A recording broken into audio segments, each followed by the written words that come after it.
అందరికీ నమస్కారం. ఇప్పుడు మన వీడియో అయితే ఇక ధర్మారం నుండి మన అభిమాని ఈ రోజు ఇక్కడ అన్నదానం అయితే చేసినారు.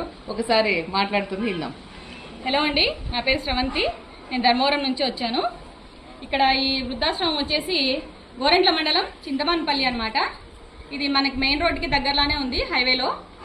ఈరోజు ప్రజెంట్ నేను ఇక్కడికి రావడానికి ఉన్నటువంటి ఉద్దేశం ఏంటంటే, మా కుమారుడు శ్రీ సాయినాథ్ గారి జన్మదినం సందర్భంగా ఇక్కడ చిన్న అన్నదానం ఏర్పాటు చేయడం ఉద్దేశంతో వచ్చామన్నమాట.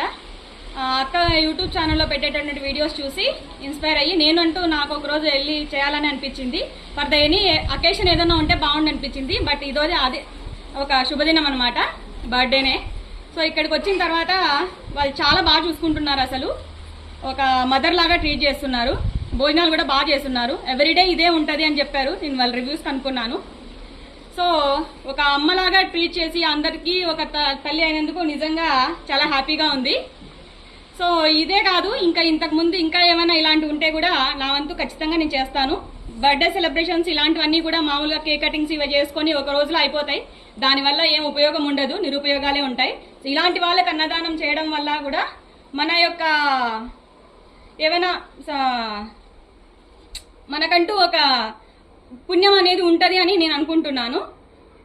ఏదైనా సరే అన్నదాత సుఖీ భవ అంటే అన్నదానం అనేది చాలా అన్ని దానాల్లో కంటే కూడా గొప్పది.